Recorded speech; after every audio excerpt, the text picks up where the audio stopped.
These weren't just statistics on a report. These were families I had personally helped register, children whose names I knew, elderly people who had trusted American forces to protect them. "General," I said, my voice steady despite the storm brewing in my chest, "I respectfully request clarification on the civilian evacuation timeline." Colonel Webb's eyes narrowed. "Captain, there is no civilian evacuation timeline. Our intelligence indicates that enemy forces will overrun this position by tomorrow morning. We're cutting our losses." The silence in the command center was deafening. Around me, junior officers and enlisted personnel continued their work, but I could feel the tension radiating from those who had overheard the conversation. Sergeant Rodriguez, who had been helping coordinate the refugee camp, looked up from his radio with barely concealed horror. I had joined the military to protect people, not to abandon them when they needed us most. My father had been a career soldier who taught me that honor meant standing up for those who couldn't protect themselves. My younger sister Carmen was a refugee coordinator with the Red Cross, working in similar conditions in South America. Every time I looked at the frightened faces in our evacuation zone, I saw her dedication to helping the helpless. "General Kane," I said, straightening to my full height, "I cannot in good conscience participate in an operation that abandons innocent civilians to certain death."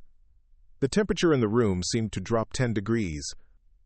General Kane's face flushed red, and Colonel Webb took a step closer to me, his hand instinctively moving toward his sidearm. "Captain Vasquez," General Kane's voice was dangerously quiet, "perhaps you misunderstood. This is not a request. This is a direct order. You will oversee the military evacuation, and you will be on the last transport out of here, at 1,800 hours. My heart hammered against my ribs, but my resolve only strengthened. "General, I understand perfectly, and I respectfully refuse to follow that order." The reaction was immediate. Lieutenant Morrison, standing near the radio equipment, actually dropped his coffee cup. The crash of ceramic on concrete echoed through the sudden silence. Sergeant First Class Johnson, a 20-year veteran who had served with my father, looked at me with a mixture of admiration and terror. Colonel Webb stepped even closer, his voice dropping to a menacing whisper. "Captain, do you understand the consequences of disobeying a direct order in a combat zone?" "I do, sir," I replied without hesitation. "But I also understand the consequences of abandoning 300 civilians to slaughter when we have the capability to protect them." General Kane's face had gone from red to purple. "Captain Vasquez, explain yourself immediately." I took a deep breath, knowing that my next words would either vindicate me or end my military career forever. "General, our intelligence reports show that the enemy advance has stalled 30 kilometers from our position. We have defensive capabilities that could hold this base for at least 72 hours. That's enough time to evacuate all civilians through the northern corridor that remains secure." I pulled out a folder from my desk, one I had been preparing as a contingency plan. Furthermore, I have evidence that suggests our intelligence about the enemy's advance timeline has been deliberately falsified. The room erupted in shocked murmurs. Colonel Webb's hand moved closer to his weapon, but General Kane raised her hand for silence. "That's a serious accusation, Captain. Are you prepared to substantiate it?" I opened the folder and pulled out a series of reconnaissance photographs and communication intercepts. "Ma'am, these satellite images from yesterday show that the enemy forces we're supposedly fleeing from are actually positioned in defensive positions, not advancing formations. They're not attacking us. They're waiting for us to abandon this position." I spread the photographs on the table. Additionally, I've been monitoring enemy communications. They're not planning an assault on this base. They're planning to move into the vacuum we create when we abandon these civilians. General Kane studied the photographs, her expression unreadable. Colonel Webb, however, looked increasingly agitated. "Captain," Webb interjected, "where did you obtain these intelligence reports?" "From Lieutenant Sarah Chen in our intelligence section. She brought them to me this morning with concerns about discrepancies in our official intelligence briefings."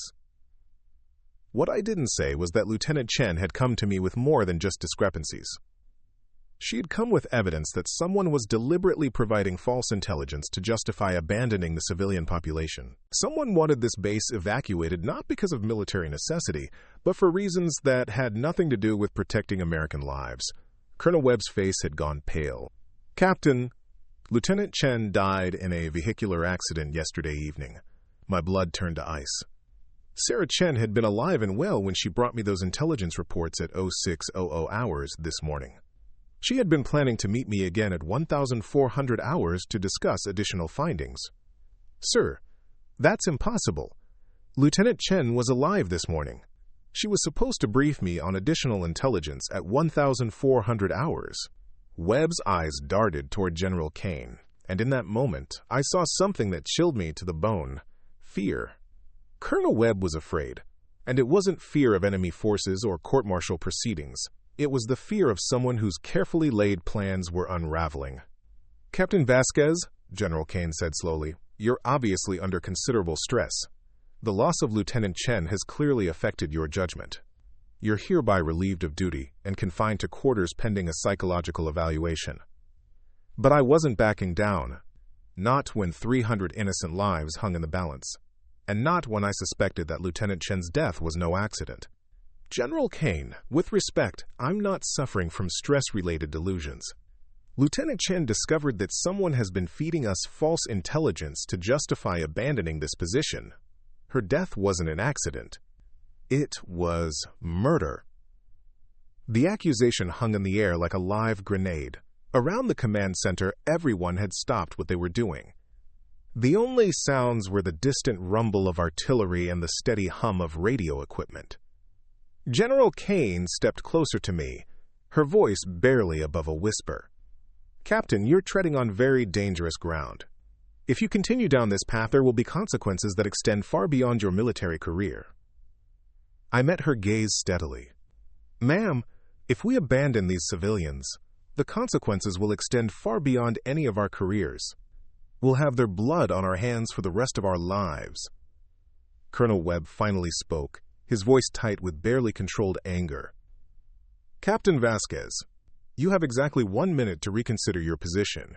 After that, you'll be placed under arrest and removed from this base by force."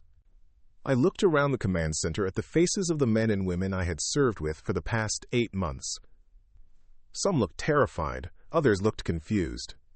But a few, including Sergeant Rodriguez and Sergeant First Class Johnson, looked at me with something that might have been hope.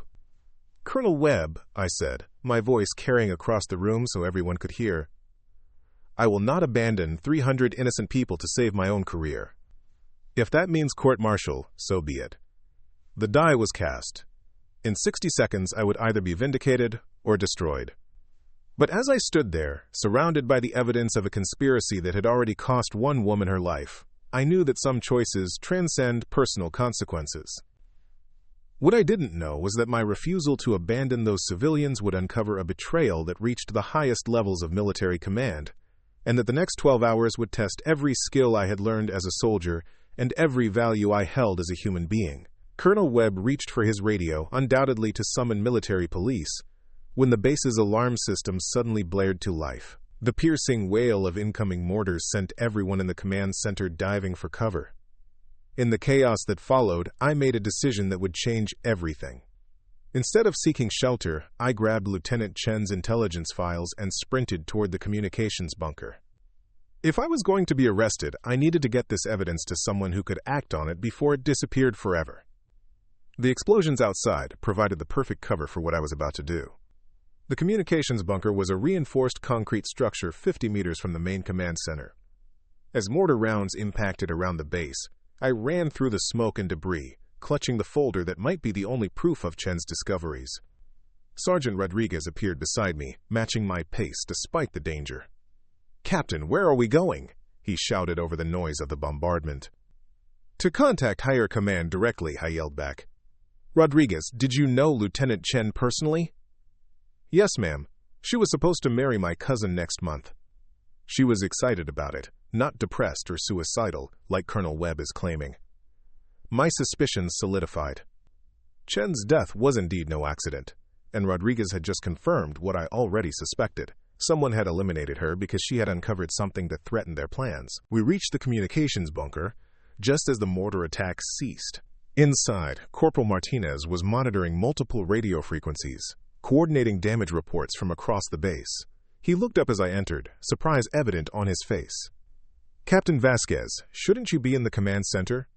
"Corporal, I need you to establish a secure connection to Central Command immediately. This is a priority Alpha communication." Martinez hesitated. "Ma'am, Colonel Webb specifically ordered that all communications go through him first." I leaned closer to Martinez, lowering my voice. "Corporal, Lieutenant Chen was murdered yesterday because she discovered evidence of a conspiracy. If we don't get this information to Central Command, 300 civilians are going to die, and more American soldiers will follow." Martinez's eyes widened. Chen had been popular among the enlisted personnel, known for her kindness and professionalism. The idea that she had been murdered sent visible shock through his system. "What do you need, Captain?" "Get me General Patricia Hawkins at Central Command. Tell her it's Captain Vasquez with urgent intelligence regarding Operation Golden Eagle." As Martinez worked to establish the connection, I spread Chen's intelligence files across the small table in the bunker. What I saw made my blood run cold. Chen hadn't just discovered false intelligence about enemy movements. She had uncovered evidence of systematic deception that went back months. The first document was a communication intercept showing that enemy forces had been paid to maintain specific positions, not to advance on our base. Someone was financing a theatrical military operation designed to justify our evacuation. The second document was even more damning. It showed payments from an offshore account to several key personnel in our intelligence section. Rodriguez read over my shoulder, his face growing pale. "Captain, this shows that Colonel Webb has been receiving payments from the same source that's paying the enemy forces." I nodded grimly. Webb wasn't just following bad intelligence. He was actively participating in a conspiracy to abandon the civilian population for reasons that had nothing to do with military necessity. "Captain Vasquez," Martinez called out, "I have General Hawkins on Secure Line 1. I picked up the encrypted phone, my heart racing. General Hawkins was a legend in the military, known for her integrity and her fierce protection of both soldiers and civilians. "General Hawkins, this is Captain Elena Vasquez at Forward Operating Base Phoenix. I'm calling to report a conspiracy involving false intelligence and the planned abandonment of 300 civilian refugees." There was a pause on the other end of the line. "Captain Vasquez, I'm familiar with your situation. General Kane briefed me an hour ago about your refusal to follow evacuation orders. She mentioned that you're suffering from combat stress." My heart sank. Kane had already poisoned the well, making me look like an unstable officer having a breakdown. "General Hawkins, I'm not suffering from combat stress. I have documentary evidence that someone has been providing false intelligence to justify abandoning civilians to enemy forces." "Captain, what kind of evidence?" I quickly summarized Chen's findings, the payment records, and the communication intercepts showing that enemy forces were being paid to maintain positions rather than advance.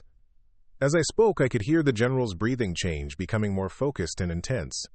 "Captain Vasquez, you're making extremely serious accusations.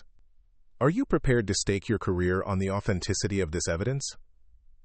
"General, I'm prepared to stake my life on it. Lieutenant Chen was murdered because she discovered this conspiracy. If we don't act, 300 innocent people will die, and this corruption will continue." There was a long pause. "Captain, I'm dispatching an investigation team immediately. They'll be at your location within 6 hours. In the meantime, I need you to secure that evidence and protect yourself. If what you're telling me is true, you're in considerable danger." The line went dead. I felt a mixture of relief and terror. Help was coming, but 6 hours might as well be 6 days if Webb and Kane decided to eliminate me the way they had eliminated Chen. "Captain," Rodriguez said urgently, "we have movement outside. Military police are surrounding the bunker." I looked through the small window and saw 8 armed soldiers positioning themselves around our location. Webb had decided not to wait for the investigation team. He was going to solve his problem the direct way. "Martinez, is there another way out of here?" "Yes, ma'am." There's a maintenance tunnel that connects to the motor pool. But Captain, if you run, they'll charge you with desertion in addition to insubordination. I made a decision that went against every instinct I had as a military officer. Rodriguez, Martinez, I need you both to listen carefully. In 4 hours, those transport helicopters are going to leave with all military personnel. When they do, 300 civilians are going to be slaughtered by enemy forces who are being paid to kill them. I can't let that happen. Rodriguez nodded grimly. What do you need us to do, Captain? I need you to get word to every soldier on this base about what's really happening. Webb and Kane are abandoning these people for money, not military necessity. Some of these soldiers have consciences. If they know the truth, maybe enough of them will refuse to participate. Martinez looked terrified but determined. Captain, what about you? I'm going to the refugee camp. If Central Command's investigation team arrives in time, great. If not, I'm going to do everything I can to protect those civilians until help arrives. The sound of boots outside grew louder. Webb's voice echoed through a megaphone. Captain Vasquez, you have 30 seconds to exit the bunker with your hands visible. This is your final warning. I grabbed Chen's files and headed for the maintenance tunnel. As I crawled through the narrow concrete passage, I could hear the military police breaking down the bunker's door behind me. There was no going back now. I was officially a fugitive from military justice, but I was the only thing standing between 300 innocent people and certain death. The tunnel emerged in the motor pool, where dozens of vehicles sat in various states of repair. Preparing and narrating this story took us a lot of time, so if you are enjoying it, subscribe to our channel. It means a lot to us. Now back to the story. I needed transportation to the refugee camp, which was 2 kilometers from the main base. As I emerged from the tunnel, I nearly collided with Master Sergeant Williams, the motor pool supervisor. Captain Vasquez? Williams looked confused and concerned. Ma'am, there's an all-points bulletin out for you. Colonel Webb says you've suffered a mental breakdown. Williams had served with my father in Iraq 15 years earlier. He was a good man who had always treated me with respect and kindness. I made a calculated gamble. Sergeant Williams, did you know Lieutenant Chen? Yes, ma'am. Sweet girl. Tragic accident yesterday. It wasn't an accident. She was murdered because she discovered that Colonel Webb is taking bribes to abandon the civilians in our care. I showed him the payment records from Chen's files. Williams studied them for several minutes, his weathered face growing increasingly grim. Captain, these documents show payments totaling over $2 million. What's Webb getting paid to do? To ensure that we abandon our position and leave 300 civilians to be massacred. The enemy forces aren't advancing on us. They're being paid to wait until we leave, then move in and kill everyone we're supposed to be protecting. Williams was quiet for a long moment. Then he walked over to one of the armored personnel carriers and began performing what looked like routine maintenance. Captain, I don't see you. I never saw you. But if someone were to take APC number 7, I probably wouldn't notice for about 30 minutes. I felt tears welling up in my eyes. Sergeant Williams, if they find out you helped me, you'll face court-martial. Williams looked up from the engine compartment, his eyes hard with resolve. Captain, I've got 2 granddaughters about the same age as some of those kids in the refugee camp. If someone was planning to abandon my granddaughters to killers, I'd want someone like you standing between them and harm. I climbed into the armored personnel carrier, my hands shaking as I started the engine. Through the windshield, I could see military police vehicles racing across the base, searching for me.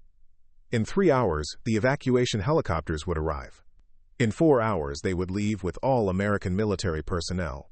And shortly after that, 300 innocent people would die, unless I found a way to stop it. As I drove toward the refugee camp, I realized that I was no longer just refusing an order. I was committing an act of open rebellion against military authority. If I was wrong about the conspiracy, I would spend the rest of my life in prison.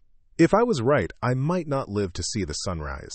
But as I thought about the faces of the children in the refugee camp, the elderly couples who had walked for days to reach safety, and the families who had trusted American forces to protect them, I knew I had made the only choice I could live with. The real battle was about to begin. The refugee camp appeared before me like a small city of desperation and hope. Hundreds of tents and makeshift shelters stretched across the valley, filled with families who had fled their homes with nothing but the clothes on their backs. Children played between the tents while their parents waited anxiously for news of safe passage to protected zones. These people had risked everything to reach American protection, trusting that we would keep our promise to help them. As I parked the APC near the camp's perimeter, I saw Dr. Amira Hassan rushing toward me. She was a Syrian physician who had been coordinating medical care for the refugees, and over the past months, she had become someone I deeply respected for her tireless dedication to helping others. "Captain Vasquez, thank God you're here," she said breathlessly. "We've been hearing rumors that the evacuation has been moved up. Is it true?" I climbed down from the APC, Chen's intelligence files still clutched in my hands. "Dr. Hassan, I need to tell you something, and I need you to help me prepare these people for what's coming." Her face grew pale as I explained the situation. The planned abandonment, the false intelligence, Webb's corruption, and Chen's murder. By the time I finished, tears were streaming down her face. "Captain, these people trust you. They trust America. How can your own commanders betray that trust?" "Not all of them," I said firmly. "But the ones who have, we're gonna stop them." Dr. Hassan wiped her eyes and straightened her shoulders. "What do you need?" "I need you to quietly organize the camp leadership. Tell them that we may come under attack in the next few hours, but that I'm going to do everything in my power to protect them. Can you do that without causing panic?" She nodded and hurried away to speak with the camp elders. Meanwhile, I began assessing our defensive capabilities. The refugee camp was positioned in a valley with hills on 3 sides and a narrow access road on the 4th. It was actually a defensible position if you had the right equipment and personnel. My radio crackled to life. It was Sergeant Rodriguez. "Captain, this is Rodriguez. Do you copy?" "I copy, Rodriguez. What's your situation?" "Ma'am, Martinez and I have been spreading the word like you asked. We've got 17 soldiers who are refusing to board the evacuation helicopters. They want to stay and help defend the civilians." My heart leaped. Even in the face of court-martial, some soldiers were choosing to do what was right. "Rodriguez, can you get those soldiers to the refugee camp without being detected?" "Already on our way, Captain. We're taking the back routes through the hills. ETA, 20 minutes. 20 minutes later, I watched as Rodriguez led a group of soldiers down the hillside toward the camp. Among them, I recognized faces I had served with for months. Sergeant First Class Johnson, who had served with my father. Corporal Davies, a communications specialist. Private Martinez, barely 19 years old but with the heart of a veteran. Each of them had made the same choice I had, putting conscience above career. "Captain," Sergeant Johnson said as he approached, "we're with you. These people deserve protection, and we're going to give it to them." I felt a lump forming in my throat. "Sergeant, all of you, you understand what this means? We're disobeying direct orders. When this is over, we'll all face court-martial." Private Martinez stepped forward. "Ma'am, my grandmother was a refugee from El Salvador. Someone helped her when she needed it most. I can't abandon these people." The other soldiers nodded in agreement. These weren't mercenaries or glory seekers.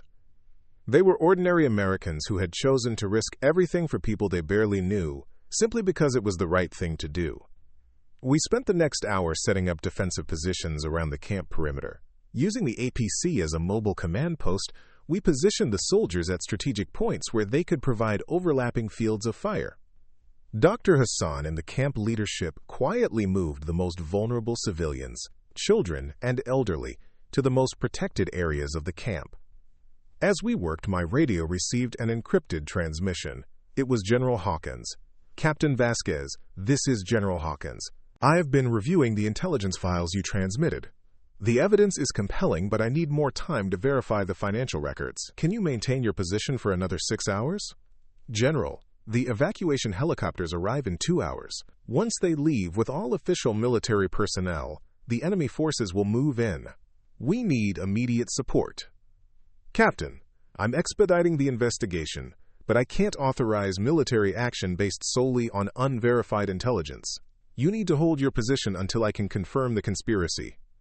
The transmission ended. We were on our own for at least 6 more hours, facing an unknown number of enemy combatants who were being paid to eliminate the refugee population. An hour later, our situation became desperate.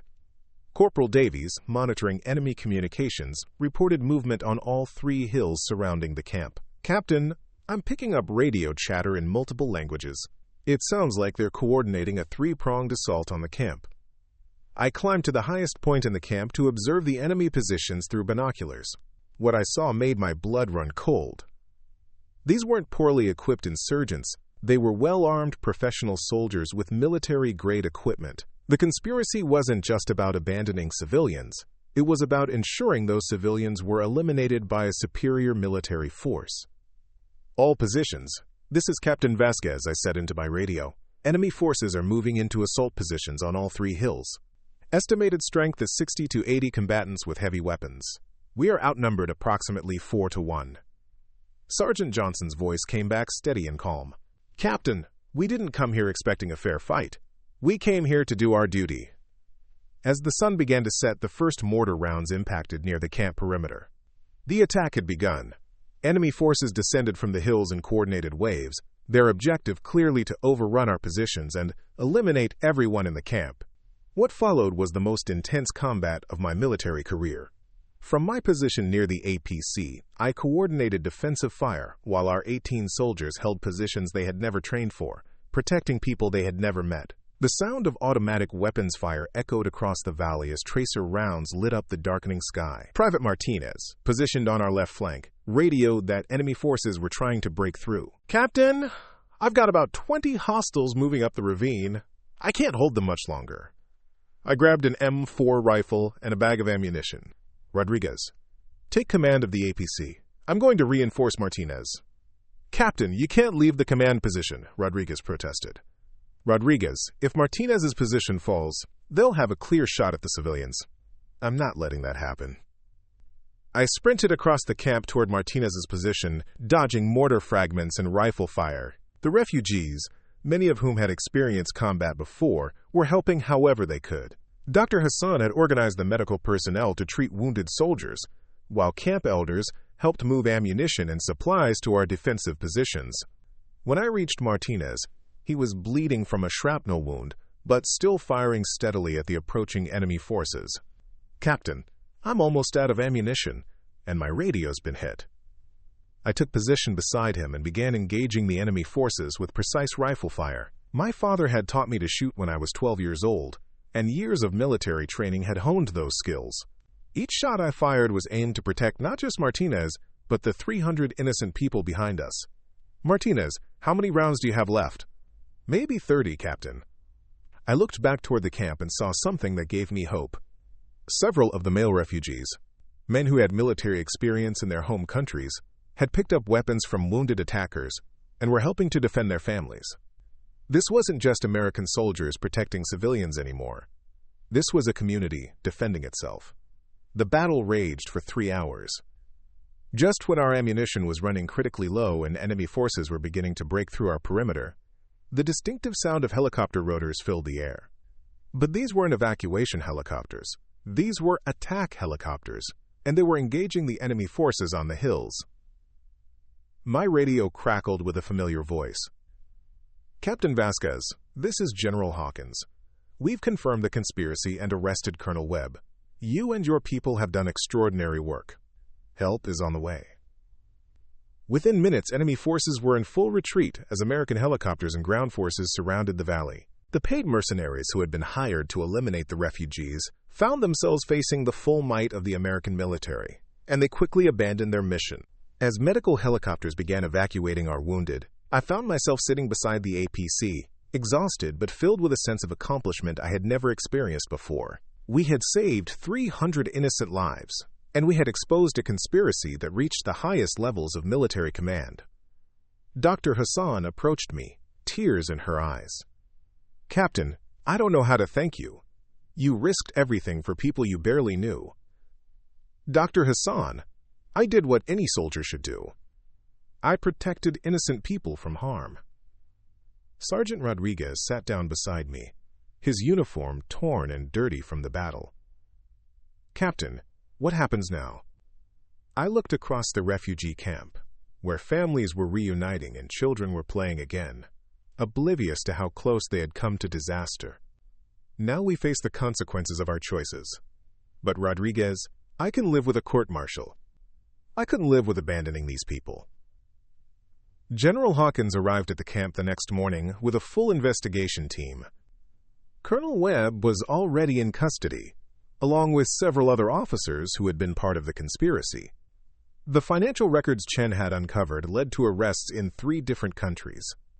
Captain Vasquez, General Hawkins said as she approached me, "You're being awarded the Medal of Honor for your actions. You saved 300 civilian lives and exposed a conspiracy that could have cost thousands more."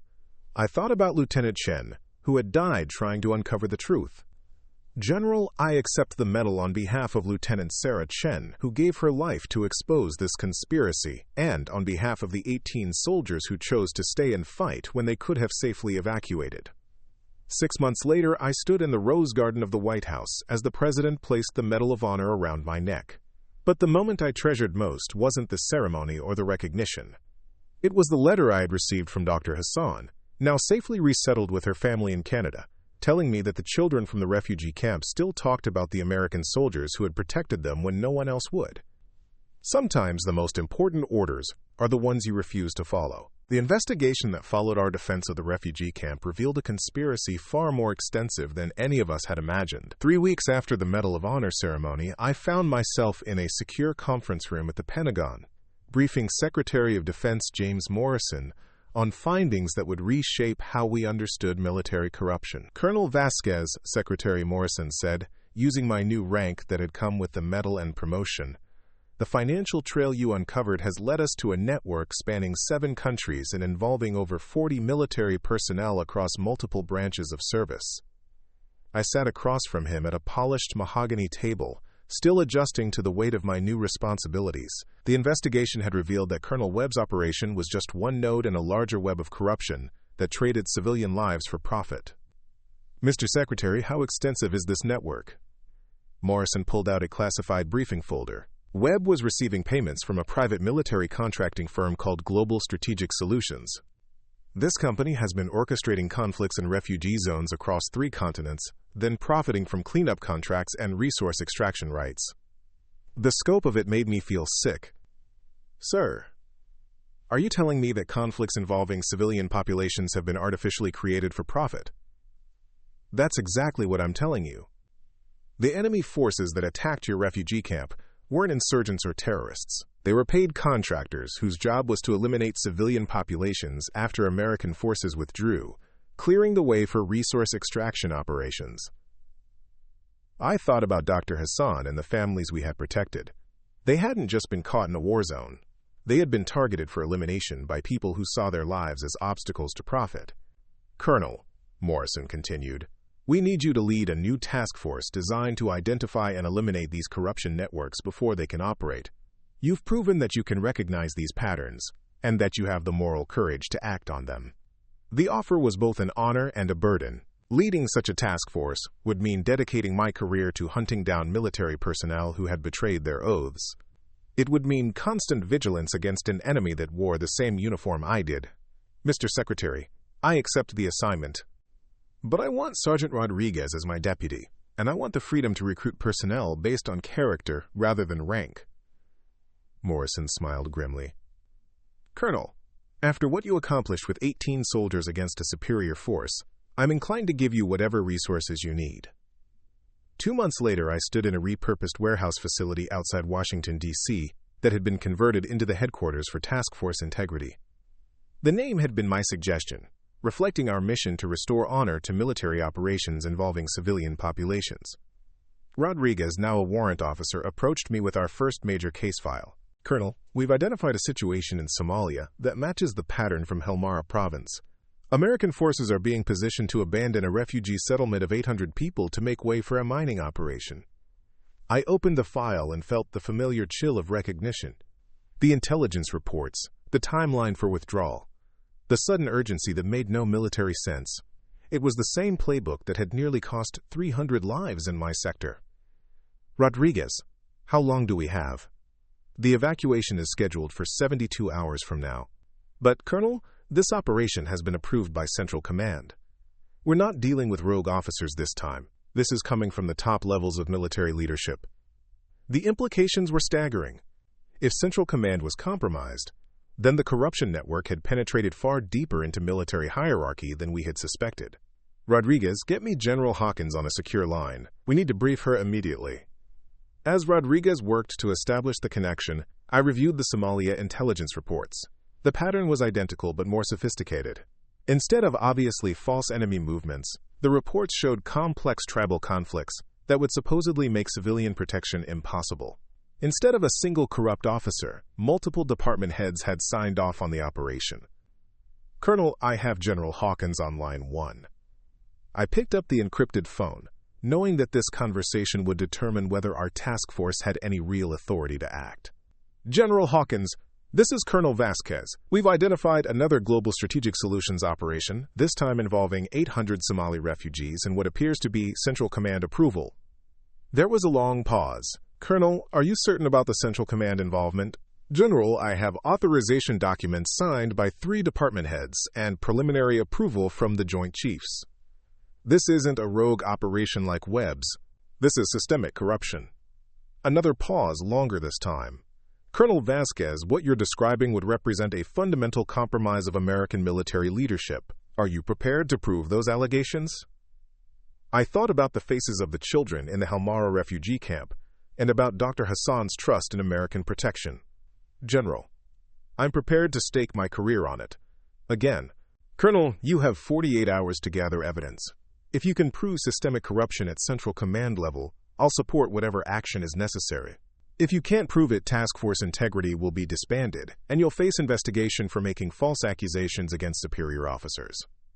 The line went dead. Rodriguez looked at me with concern. Colonel, what did she say? She said we have 48 hours to prove that the highest levels of military command have been corrupted by private contractors who profit from civilian deaths. No pressure. We spent the next 24 hours conducting the most intensive investigation of my career. Using contacts I had developed during the Helmara case, we traced financial records, communication patterns, and operational approvals back to their sources. What we discovered was worse than systematic corruption. It was systematic betrayal of everything the military was supposed to represent. Dr. Elizabeth Warren, our financial analyst and former FBI investigator, presented her findings to our team at 0300 hours. Colonel, Global Strategic Solutions has paid over $50 million to military personnel across 4 different commands over the past 18 months. In exchange, these personnel have ensured that civilian populations are abandoned in strategically valuable areas. Quote, Master Sergeant Jennifer Kim, our intelligence specialist, added her analysis.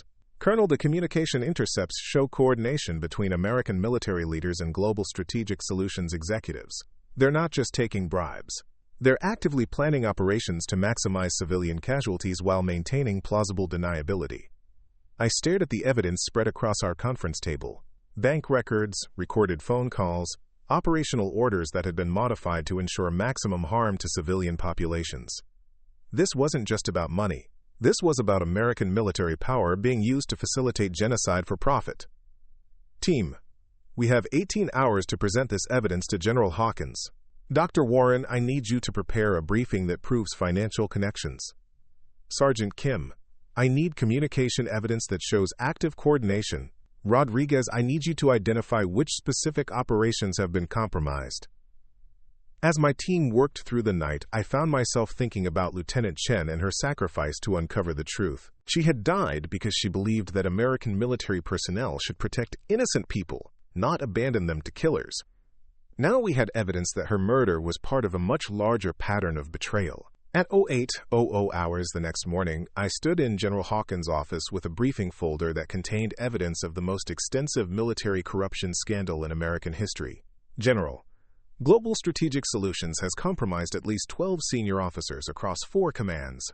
They've orchestrated the abandonment of over 3,000 civilian refugees in the past year, and they're planning similar operations in 6 more locations.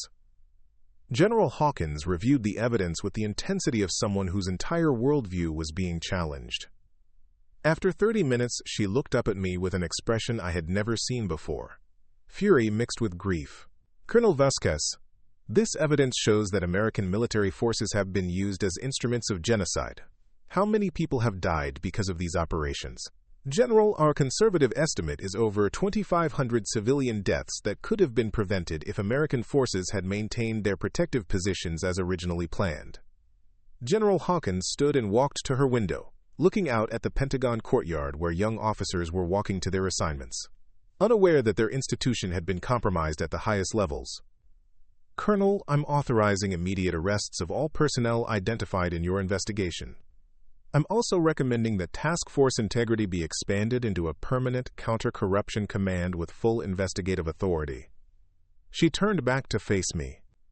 Colonel Vasquez, when you refused that evacuation order in Helmara, you weren't just saving 300 refugees. You were exposing a betrayal that threatened the moral foundation of the American military. 6 months later, I stood in Arlington National Cemetery at a memorial service for Lieutenant Sarah Chen. Her sacrifice had finally been recognized, and her name was being added to the Intelligence Corps Memorial Wall. Beside me stood Rodriguez, now a major, and 12 other members of Task Force Integrity who had dedicated their careers to ensuring that no American soldier would ever again be asked to abandon innocent people for profit. Dr. Hassan had flown in from Canada for the ceremony, bringing with her 3 families from our refugee camp who had successfully resettled in America. As the honor guard fired their salute, I thought about the choice that had started this journey. The choice to refuse an order that violated everything I believed about military service. Colonel, Dr. Hassan said as the ceremony concluded, Sarah would be proud of what you've accomplished. You've turned her sacrifice into a movement that protects people around the world. I looked at the memorial wall, where Chen's name now stood beside hundreds of other intelligence officers who had given their lives in service to their country. Dr. Hassan, Sarah Chen taught me that sometimes the most important thing a soldier can do is refuse to follow orders that betray our fundamental values. As we walked away from the memorial, my secure phone buzzed with an encrypted message from Task Force Integrity Headquarters. Another situation had been identified, this time involving refugee populations in Central America. Once again, American military forces were being positioned to abandon vulnerable civilians for the profit of private contractors. I looked at Rodriguez, who had read the same message. Major, it looks like we have work to do. He smiled grimly. Colonel, that's why we're here. The war against corruption within our own ranks would never truly end. But as long as there were soldiers willing to put conscience above career, willing to risk everything to protect innocent people, there was hope that the American military could remain true to its highest ideals. Sarah Chen's legacy lived on in every refugee protected, every conspiracy exposed, and every soldier who chose to do what was right instead of what was easy. 1 year after establishing Task Force Integrity, I received the call that would test everything we had built. It came at 0430 hours on a Tuesday morning, waking me from the first peaceful sleep I had enjoyed in weeks. Colonel Vasquez, this is General Patricia Morrison at European Command. We have a situation developing in Eastern Europe that requires your immediate attention. I sat up in bed, instantly alert. General Morrison was known for her no-nonsense approach to military operations, and she wouldn't be calling at this hour unless something catastrophic was unfolding. General, what's the situation? Colonel, we have intelligence suggesting that Global Strategic Solutions is planning their largest operation yet. They're coordinating with corrupt officials in 3 NATO countries to abandon a refugee population of over 10,000 people. The timeline suggests this operation will commence within 72 hours. 10,000 people. The number hit me like a physical blow. Everything we had fought against, everything Sarah Chen had died trying to expose, was culminating in an operation that would dwarf all previous atrocities. General, what's the scale of military involvement? Colonel, this operation has tentative approval from the European Defense Council. If it proceeds, it will involve American, British, German, and French forces all simultaneously withdrawing from protective positions around multiple refugee settlements. The implications were staggering. This wasn't just American military corruption anymore. Global Strategic Solutions had managed to compromise multinational military leadership, turning NATO itself into an instrument of genocide for profit. General Morrison, I need access to all intelligence files immediately. My team and I will be airborne within 6 hours. Colonel, there's something else you need to know. The operation is being coordinated by someone calling himself Director Phoenix. Our intelligence suggests this individual has been the architect behind every Global Strategic Solutions operation, including the one you stopped in Helmara. Director Phoenix. The mysterious figure who had remained in the shadows while subordinates like Colonel Webb took the fall for his operations. Finally, we had a chance to identify and stop the person responsible for thousands of civilian deaths. I called Rodriguez at 0500 hours. Major, we're going to Europe. Pack for extended deployment and assemble the full team. This is the big one. Understood, Colonel. What's the target? 10,000 refugees and the man who's been orchestrating civilian massacres across 3 continents. 8 hours later, I stood in a NATO command center in Brussels, reviewing intelligence files that painted a picture of corruption so extensive it challenged my faith in international military cooperation. The operation, codenamed Continental Drift, was designed to look like a strategic redeployment in response to changing security threats. In reality, it was a coordinated abandonment that would leave refugee populations defenseless against hired killers. Major Rodriguez approached me with a file folder, his expression grim. Colonel, we've identified Director Phoenix. His real name is Marcus Kellerman, former U.S. Army colonel who was dishonorably discharged 15 years ago for misappropriating humanitarian aid funds. I opened the folder to see a photograph of a man in his late 50s with cold, calculating eyes. Kellerman had spent 15 years building a network that turned military operations into profit centers, and now he was attempting his masterpiece. Rodriguez, where is Kellerman now? Intelligence places him at a private estate in Switzerland, coordinating the operation through encrypted communications. Colonel, he's got real-time access to NATO communication systems. He knows our every move. The tactical situation was unprecedented. We were hunting a target who could monitor our operations while coordinating the deaths of 10,000 innocent people through compromised military channels. Dr. Warren joined our briefing with financial intelligence that completed the picture. Colonel, Kellerman's network has received advance payments totaling over $200 million for Continental Drift. The money comes from mining companies, oil corporations, and private military contractors who will profit from the chaos that follows the refugee massacres. I studied the operational timeline on the wall display. In 48 hours, NATO forces would begin their withdrawal from refugee protection zones across Eastern Europe. 6 hours later, hired killers would move in to eliminate the defenseless populations. By the time international media reported the massacres, Kellerman's clients would already be moving in to claim mineral rights and oil extraction permits. Team, we have 2 objectives. First, we prevent the execution of Continental Drift. Second, we capture Marcus Kellerman and destroy his network permanently. Master Sergeant Kim raised her hand. Colonel, how do we stop a multinational military operation that has official NATO approval? The same way we stopped Webb in Helmara, we expose the truth and give military leaders the chance to choose honor over profit. I spent the next 12 hours conducting the most complex investigation of my career. Using secure communication channels that bypass NATO systems, we contacted military personnel in 4 countries who had been assigned to the withdrawal operations. Many of them were unaware that their orders would result in civilian massacres. The breakthrough came when we reached Lieutenant Colonel David Barnes of the British Royal Marines, who was commanding one of the withdrawal operations. Colonel Vasquez, I've been having doubts about this operation for weeks. The intelligence justifying our withdrawal doesn't match ground conditions in my sector. Colonel Barnes, what if I told you that your withdrawal orders were issued by someone who profits from civilian deaths? The secure video call was silent for several moments. Then Barnes leaned forward, his face hardening with resolve. Colonel, what do you need from me? I need you to delay your withdrawal for 24 hours while we expose this conspiracy. Can you do that without compromising your career? Barnes smiled grimly. Colonel, I didn't join the Marines to abandon innocent people to killers. My career can go to hell if that's what it takes. Similar conversations with military commanders in Germany and France revealed that many NATO officers were uncomfortable with Continental Drift but had assumed their concerns were unfounded.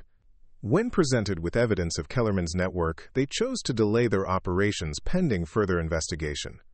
Within 18 hours, we had effectively paralyzed Continental Drift by convincing key military commanders to resist their orders. But Kellerman was still free to organize future operations, and his network remained intact. Colonel, Rodriguez said as we prepared for the final phase of our mission, Swiss authorities have agreed to cooperate with Kellerman's arrest, but only if we can provide them with ironclad evidence of international crimes. I looked at the files we had assembled over months of investigation. Financial records, communication intercepts, operational orders, and testimony from military personnel across multiple countries. It was more than enough to convict Kellerman and destroy his network. Rodriguez, contact Swiss Federal Police.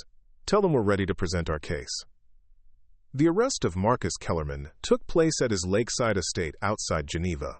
Swiss authorities, supported by international warrants, found him in his communications center attempting to coordinate emergency backup operations to salvage continental drift. When they brought him into custody, Kellerman looked directly at me through the video link and spoke the only words he would utter during the entire arrest process. "Colonel Vasquez, you have no idea what you've destroyed.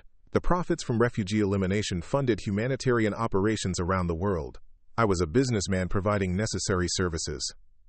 The twisted logic of his statement encapsulated everything wrong with his worldview. He genuinely believed that murdering innocent people was justified if it generated money for other purposes. "Mr. Kellerman," I replied, "the only necessary service is protecting innocent people from monsters like you." The trials that followed Kellerman's arrest revealed the full scope of Global Strategic Solutions operations. Over 3 years, the network had orchestrated the deaths of over 15,000 civilians while generating profits exceeding $800 million. Military personnel in 12 countries had been compromised, and government officials in 6 nations faced prosecution for accepting bribes. 6 months after Kellerman's conviction, I stood in the same Pentagon briefing room where my journey had begun with a refusal to abandon 300 refugees.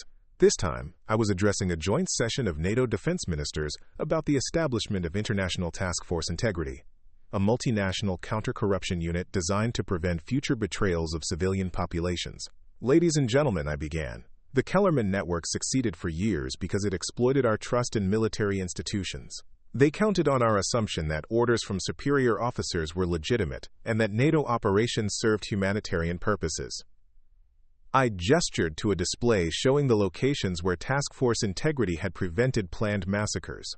In the past year, international cooperation has allowed us to identify and stop 12 planned operations that would have cost over 30,000 civilian lives. Defense Minister Catherine Walsh of the United Kingdom raised her hand. "Colonel Vasquez, how do we prevent future networks from developing?" "Minister Walsh, we maintain eternal vigilance, and we remember that our highest loyalty is to the innocent people we've sworn to protect, not to the chain of command that issues our orders." After the briefing, I walked through the Pentagon corridors toward my office, reflecting on the journey that had brought me from a captain refusing evacuation orders to a colonel leading international counter-corruption efforts. My secure phone buzzed with a message from Dr. Hassan, now working with the United Nations Refugee Agency. She had sent a photograph of a young girl named Amira, one of the children we had protected in the Helmara refugee camp. Amira was now attending school in Toronto, learning English and mathematics, dreaming of becoming a doctor like the woman whose name she carried. Rodriguez appeared beside me as I studied the photograph. "Colonel, we just received intelligence about a potential situation in Southeast Asia.